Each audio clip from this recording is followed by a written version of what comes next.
Hello and welcome back to my channel Box Office Poison. If you're new here, my name is Moxie McMurder, and I don't really like the Conjuring movies. So I was pleasantly surprised by how much I enjoyed this third installment. So let's get into it. The Conjuring 3, The Devil Made Me Do It, is based on the true story of the Arne Cheyenne Johnson case, where a man who murdered his landlord claimed to have been possessed at the time of the murder. The film starts with the original possession of a young boy named David Glatzel, who is seemingly possessed by a demon, and after some creepy stuff goes down, the Warrens, along with a priest, begin an exorcism. Ed Warren is attacked by the boy, who causes Ed to have a heart attack, and David's sister's boyfriend, Arne Cheyenne Johnson, calls to the demon inside David and asks that the demon take his soul instead. What seems to be the next day, although everyone seems pretty chill for having experienced an exorcism the night before, but whatever, Arne is experiencing hallucinations and feels off. So he leaves work and goes home, where his drunk landlord is being obnoxious, and after some more hallucinations, Arne attacks and kills his landlord. After Arne is arrested, Ed and Lorraine want to help him, particularly in avoiding the death penalty, and they decide to help investigate and prove he was in fact possessed when he killed his landlord. And spookiness ensues. I'm going to leave it there in terms of the plot because I don't want to spoil it for anybody who hasn't seen it. Like I said before, I've never really been a big fan of the Conjuring movies, but they're not terrible, so I'm always willing to watch a new one and see if anything has changed. The acting, which I can never really fault, is good, and that helps reel you into the story. If you don't care too much about the plot, you can have fun just following these characters. Or if the characters don't really work for you, you might find yourself sucked in just to see how the story ends. So in that respect, The Devil Made Me Do It was a pleasant surprise. It does a great job of building atmosphere, and there are some really good creepy moments.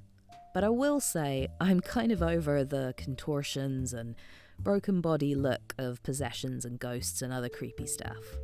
We've seen enough at this point. If you like the previous Conjuring movies, chances are you'll enjoy this one too.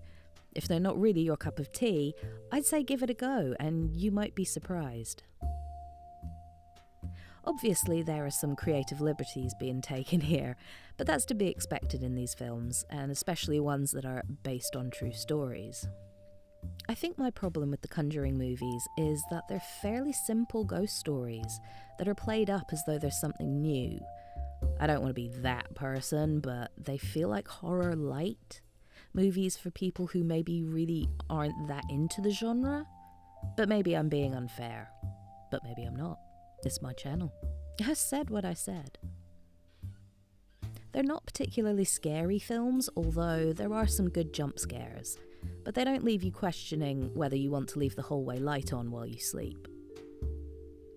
And then there's the problem of Ed and Lorraine Warren. There are no real stakes in the Conjuring movies. There is no genuine tension because we know that Ed and Lorraine Warren live until old age. So we know neither of them are going to die or lose their souls to a demon. Does anyone ever die in these movies? It's been a while since I watched the first two. I'm not counting the side ones like Annabelle and the Nun. Does anybody die? Anyway. And of course there's the cognitive dissonance involved in rooting for people who are essentially scam artists. Because, you know, ghosts don't exist, possession isn't a thing, and belief in God isn't going to save you from shit.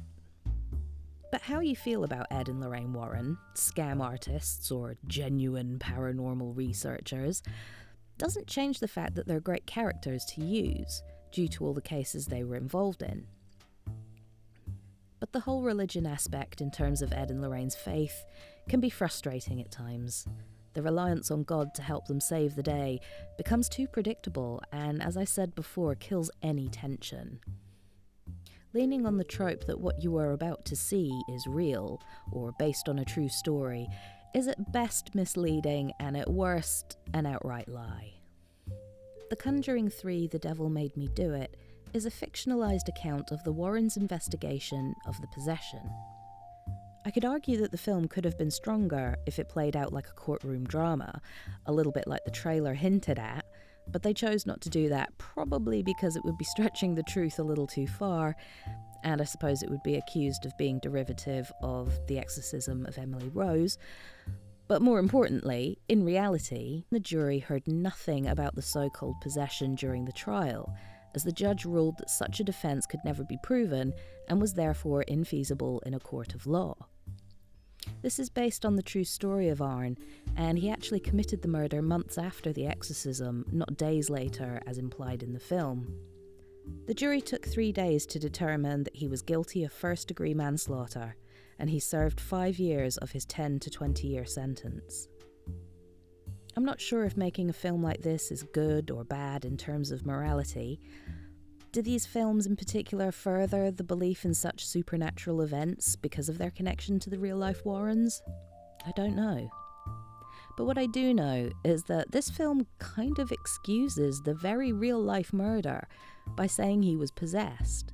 I mean, yes, it's just a movie, but if I was related to the victim, I'd be furious that someone was profiting off the lie that the murderer was possessed.